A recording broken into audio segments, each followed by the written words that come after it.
Karen denied the HOA rules. Judy held them up with her signature. What Karen didn't know was that Judy had been secretly recording every single one of her violations for 2 years. And tonight she was about to unleash a bombshell that would destroy Karen's reign of terror forever. The Willowbrook Community Center meeting room buzzed with nervous energy, under harsh fluorescent lights that cast sharp shadows across rows of metal folding chairs. The polished conference table at the front gleamed like a judicial bench, and behind it sat the most feared woman in the neighborhood, Karen Mitchell, HOA board president and self-appointed queen of suburban tyranny. Before we dive into this incredible case, tell me in the comments where you're watching from. I love seeing where my viewers are around the world. And don't forget to hit that subscribe button so you never miss more unbelievable cases like this one. Now sit back, relax, and enjoy the video. Karen adjusted her designer blazer and tapped her perfectly manicured nails against her leather portfolio, a satisfied smirk playing across her lips. For 3 years, she had ruled this community with an iron fist, wielding HOA regulations like weapons against anyone who dared to live freely in their own homes. Tonight was going to be her crowning achievement. The night she would pass the most restrictive set of rules Willowbrook had ever seen, rules that would give her absolute control over every mailbox, every garden, every breath her neighbors took. What she didn't realize was that her reign was about to end with a single signature from the most unlikely source imaginable. At the back of the room, in the shadows cast by the overhead projector, sat Judy Martinez, a 78-year-old retired librarian whose gentle demeanor had fooled everyone, including Karen, into believing she was just another harmless elderly resident. Judy's weathered hands rested calmly in her lap, but beside her chair sat a small brown folder that contained enough evidence to topple Karen's empire of harassment and expose the shocking truth about who the real rule breaker was in Willowbrook. For months, while Karen had been terrorizing families over Christmas decorations and garden gnomes, Judy had been conducting the most thorough investigation the HOA had ever seen, documenting violations that would make Karen's victims look like saints. The meeting hadn't even started, but the tension was already suffocating. Residents filed in with defeated expressions, their shoulders slumped from years of Karen's relentless persecution. Mrs. Chen clutched her purse tightly, still traumatized from last month's public humiliation over her wind chimes. The Morrison family sat rigidly in the front row, their teenage son banned from playing basketball in his own driveway after Karen deemed the sound disruptive to community peace. These weren't just neighbors anymore. They were survivors of Karen's systematic campaign of control, and tonight, they expected more of the same crushing defeat they'd endured for 3 long years. Karen stood and surveyed her kingdom with the confidence of a dictator addressing her subjects. She had no idea that tonight would be different, that the quiet librarian in the back row had spent decades mastering the art of research and documentation, skills that had uncovered a web of Karen's own violations so extensive it would shock even her victims. What Karen had dismissed as harmless record-keeping was actually a legal arsenal that would expose her as the biggest hypocrite in HOA history. The irony was perfect. The enforcer was about to become the condemned, and it would all come down to one signature on a document that would change everything. Before we see how Judy dismantled Karen's empire of hypocrisy with nothing but the truth, smash that like button if you've ever dealt with an HOA tyrant who thought the rules didn't apply to them, and subscribe because what happens next will restore your faith in justice. This isn't just about one neighborhood meeting. It's about the moment when years of silent suffering finally found its voice in the most unexpected hero imaginable. Karen's gavel struck the table with the authority of a judge sentencing criminals, and the room fell into the kind of terrified silence that had become Willowbrook's new normal. Tonight's meeting will address critical community standards that have been dangerously ignored, she announced, her voice carrying the cold precision of someone who had perfected the art of intimidation. Behind her, a PowerPoint presentation flickered to life, displaying a list of new restrictions so comprehensive it would make a prison warden proud. No garden decorations over 6 inches tall, no plants that weren't pre-approved by the architectural committee, mandatory beige mailboxes only, and a monthly aesthetic maintenance fee of $200 per household to fund Karen's vision of suburban perfection. The residents shifted uncomfortably in their seats, knowing that resistance was futile but hoping someone, anyone, would find the courage to speak up. Karen had systematically destroyed every previous challenger through a campaign of harassment, so ruthless it had become legendary in the neighborhood. When Bob Peterson had questioned a fence height rule last year, Karen had responded by reporting his trash cans for being visible from the street, his Christmas lights for being too bright, and his dog for barking during quiet hours that she had invented specifically to target him. Bob had moved away within 6 months, broken by the constant stream of violation notices and legal threats that Karen wielded like weapons of mass destruction. These enhancements will ensure Willowbrook maintains its status as a premier community, Karen continued, her smile as sharp as broken glass. Property values depend on everyone following the same high standards, and I won't tolerate the kind of chaos that has been plaguing our streets. She clicked to the next slide, revealing photographs of supposed violations that made the audience gasp. Mrs. Chen's wind chimes, labeled as noise pollution. The Morrisons' basketball hoop, branded as recreational equipment disruption. Even elderly Mr. Garcia's memorial garden for his late wife was pictured with the caption, unauthorized, landscaping deviation. But what Karen didn't mention, what she had carefully omitted from her presentation, was that her own backyard contained the most egregious violations in the entire community. While she was demanding beige mailboxes from everyone else, her own designer mailbox stood as a towering monument to hypocrisy, crafted from expensive stone and standing nearly 4 feet tall with decorative elements that violated at least 6 of the rules she had written herself. Her backyard paradise featured an unauthorized hot tub installation, a deck that extended beyond permitted boundaries, and a garden shed painted in colors that would earn any other resident a $500 fine. From the back of the room, Judy watched with the patience of someone who had spent 30 years dealing with difficult patrons in the library, knowing exactly when to speak and when to let others reveal their true nature. She had witnessed Karen's performance many times before, but tonight felt different because tonight, she was armed with something Karen had never encountered. The truth documented with the meticulous precision that only a professional researcher could provide. Her brown folder contained photographs, timestamps, measurements, and legal citations that would expose Karen's empire as nothing more than a house of cards built on lies and selective enforcement. Karen advanced to her next target, a young mother named Sarah, who had committed the unforgivable sin of installing a small playground in her backyard for her disabled son. Recreational structures require architectural committee approval, Karen declared, her voice dripping with false authority. Mrs. Williams has been operating in violation of community standards for 3 months. Despite multiple warnings, and Sarah's face crumpled as she realized her son's only source of outdoor therapy was about to be destroyed by Karen's need for control. That's when Judy's calm voice cut through the toxic atmosphere like a knife through butter. "Excuse me, Karen," she said, her tone so gentle it almost sounded apologetic. "Before we discuss Sarah's playground, could you help us understand how your hot tub installation received architectural committee approval?" The room went dead silent, every eye turning toward the back where the elderly librarian sat with her hands folded, looking for all the world like someone asking about library hours, rather than launching the first shot in a war that would change everything. Karen's confident smile flickered for just a moment, a crack in the facade that everyone noticed.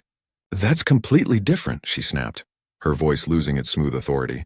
"Board members have different procedures for improvements that benefit the entire community." But Judy's question had accomplished something no one had managed in 3 years. It had put Karen on the defensive, and the residents could smell blood in the water for the first time since her reign of terror began. Karen's jaw tightened as she realized Judy wasn't going to back down like every other resident had before. "The hot tub was approved through proper channels," she lied smoothly, but her voice carried a slight tremor that hadn't been there moments earlier. "We're not here to discuss board member improvements. We're here to address community violations that affect everyone." She clicked aggressively to the next slide, trying to regain control of the narrative, but Judy's question had already planted a seed of doubt in the minds of residents who had never dared to question Karen's authority before. "Let me tell you about Mrs. Chen's wind chimes," Judy said, standing slowly with the deliberate grace of someone who had commanded library audiences for decades. Her voice remained soft, but it carried an authority that made everyone lean forward to listen. "Those aren't just decorations hanging in her garden. They were handcrafted by her late husband during his final months of chemotherapy, each chime tuned to play their wedding song when the wind catches them just right.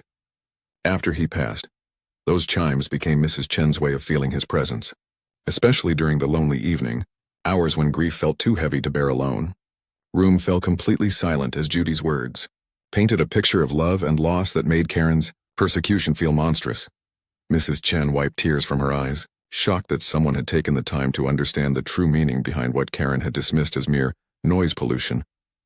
Other residents began to see their own struggles reflected in the story, realizing that Karen's reign of terror had been destroying not just property aesthetics, but the very soul of their community. Karen's face flushed red as she felt the room's energy shifting away from her control. "Rules are rules," she snapped, her mask of authority slipping to reveal the petty tyrant underneath. "I don't have time for sentimental stories about every piece of unauthorized decoration in this neighborhood. Standards exist for a reason, and I won't compromise community values for emotional manipulation. But her harsh words only made the contrast more stark between Judy's compassion and Karen's cruelty. Speaking of rules, Judy continued with devastating gentleness. I couldn't help but notice your dogs barking past the 10 p.m. quiet hours you established last year. And that garage sale you held 2 months ago, was that properly permitted through the Community Events Committee? Each question landed like a precision strike, exposing Karen's selective enforcement with surgical accuracy.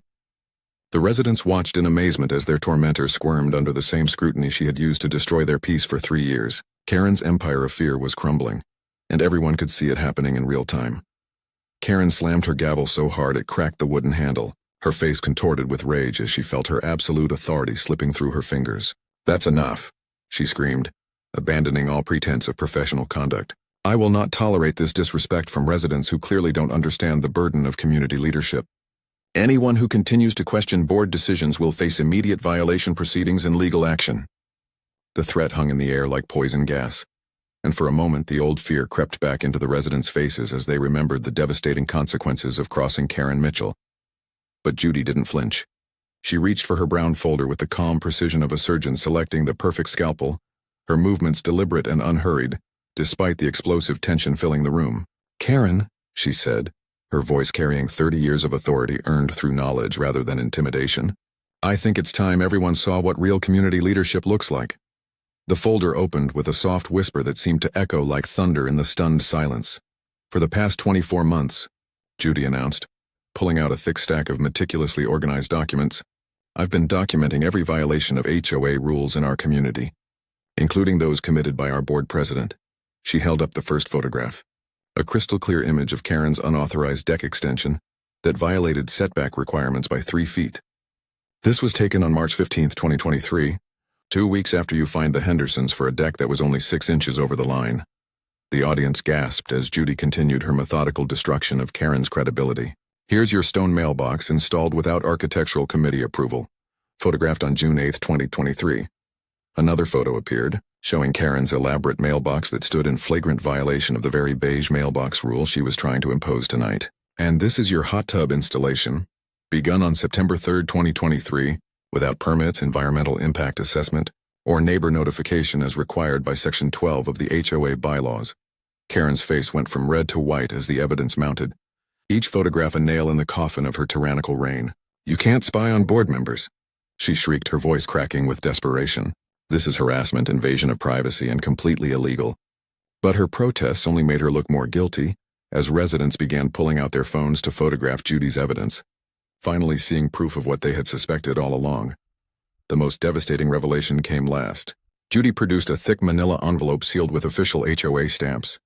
"This contains 47 documented violations committed by Karen Mitchell over 2 years, she announced, with a total accumulated fine structure of $18,400, according to the penalty schedule Karen herself proposed and voted into law.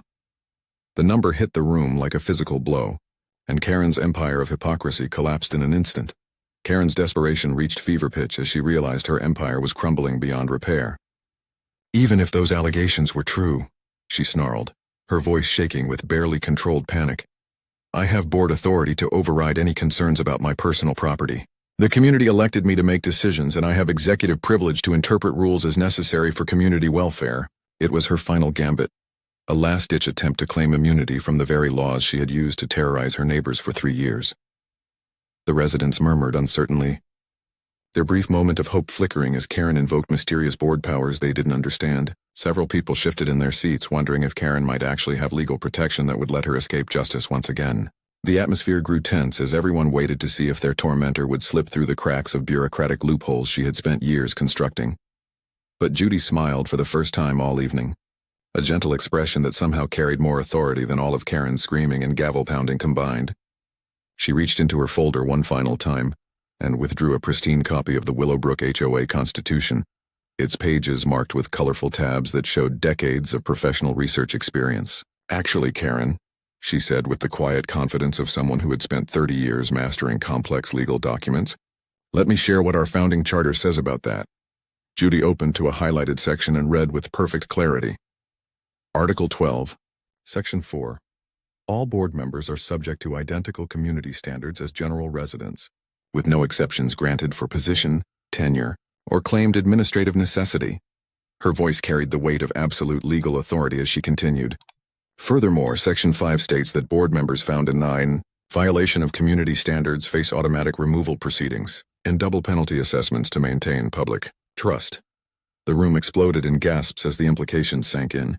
Karen wasn't just facing $18,000 in fines, she was looking at $36,000 and immediate removal from office. Her face went ashen as she realized her own constitution had become the weapon of her destruction. Karen's world imploded in slow motion as the mathematical reality of her destruction sank in.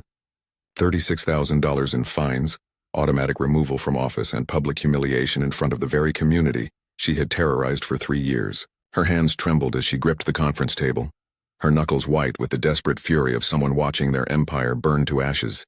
"This is impossible," she whispered, her voice cracking like thin ice. "I built this community. I protected property values. I made the hard decisions nobody else would make." But the residents were no longer listening to Karen's delusions of grandeur. 3 years of suppressed anger and frustration erupted like a volcanic explosion, as neighbor after neighbor stood up to share their own horror stories of Karen's reign of terror. Mrs. Rodriguez rose first, her voice shaking with emotion as she described how Karen had forced her to remove her late mother's rose garden because the flowers were non-native, species that disrupted community aesthetics. The garden had been her mother's final gift, planted during her last visit before cancer took her life, but Karen had shown no mercy in demanding its destruction. The young Morrison father stood next, his jaw clenched with barely controlled rage as he recounted how Karen had banned his autistic son from riding his bicycle on community sidewalks, claiming the child's happy laughter during his therapeutic rides constituted excessive recreational noise. The boy had retreated into depression, losing his primary source of joy and exercise because Karen found his happiness inconvenient to her vision of sterile suburban perfection. One by one, the stories poured out like water through a broken dam. Karen had forced the elderly Kowalski couple to remove their Polish flag during Heritage Month, claiming it violated uniformity standards. She had banned the teenage Martinez girls' quinceañera decorations, calling them culturally inappropriate displays. She had even tried to prevent the community's annual children's Halloween parade, arguing that costumes and candy created liability concerns and property damage risks. The pattern became crystal clear to everyone in the room. Karen hadn't been protecting community standards. She had been systematically destroying everything that made Willowbrook feel like home. Every act of joy, every cultural celebration, every personal memorial had been crushed under her boot heel in service of a cold, heartless vision that benefited no one except her need for absolute control. As the testimonies continued, Karen's face grew paler and paler, the weight of her cruelty finally becoming visible even to herself. Judy watched with the calm satisfaction of someone who had delivered perfect justice, not through revenge or anger, but through the simple power of documented truth. The community had found its voice at last, and Karen's 3-year nightmare was finally ending in the, bright light of accountability. The meeting room that had once echoed with Karen's tyrannical demands now filled with something it hadn't experienced in 3 years: hope. Karen sat slumped in her chair, her designer blazer wrinkled and her perfect composure shattered beyond repair. The woman who had once commanded fear with a single glance now looked small and defeated, staring at the evidence of her own hypocrisy spread across the table, like the remnants of a demolished dictatorship. Her empire of intimidation had crumbled not through violence or revenge, but through the quiet power of one elderly librarian armed with nothing but truth, and a folder full of photographs. Without a word, Karen reached into her leather portfolio and withdrew a single sheet of paper, her hands shaking as she scrawled her resignation letter in defeated silence. The same hands that had once signed violation notices with sadistic pleasure now trembled, as they wrote the words that would end her reign forever. She stood on unsteady legs, gathered her belongings, and walked toward the exit as the community she had terrorized watched in stunned silence. At the doorway, she turned back one final time, her face a mask of bitter defeat, before disappearing into the night and taking her 3 years of cruelty with her. The transformation was immediate and miraculous. Judy was unanimously elected as interim board president, and her first official act was to rescind every punitive rule Karen had implemented during her reign of terror. Mrs. Chen's wind chimes would continue to play their wedding song in the evening breeze. The Morrison boy could ride his bicycle and laugh as loudly as his heart desired. The Kowalski's Polish flag would fly proudly during heritage celebrations, and the annual Halloween parade would return with more joy than ever before. But the changes went deeper than just rule reversals. Under Judy's gentle leadership, Monthly community meetings became celebrations of connection rather than sessions of intimidation. Property values actually increased as the neighborhood transformed from a sterile prison into a vibrant community, where families wanted to live and raise their children. Karen had moved away within 4 months, unable to face the daily reminder of how her pursuit of control had ultimately cost her everything she claimed to protect. The lesson here cuts straight to the heart of what real leadership means. Karen had confused fear with respect and control with authority, building her power on the foundation of other people's misery. But Judy showed us that true strength comes from patience, preparation, and the courage to stand up for what's right when it matters most. Sometimes the most powerful weapon against a bully isn't anger or confrontation. It's simply the truth documented with care and presented with grace. Justice served with nothing but facts and a folder full of photographs. What's the most satisfying moment of karma you've ever witnessed in your own neighborhood? Drop your stories in the comments below. And if you love seeing bullies face the consequences of their own actions, subscribe for more epic tales of underdogs who changed everything. Remember, sometimes the quietest voice in the room carries the biggest stick, and patient preparation beats loud intimidation every single time. Truth always wins in the end.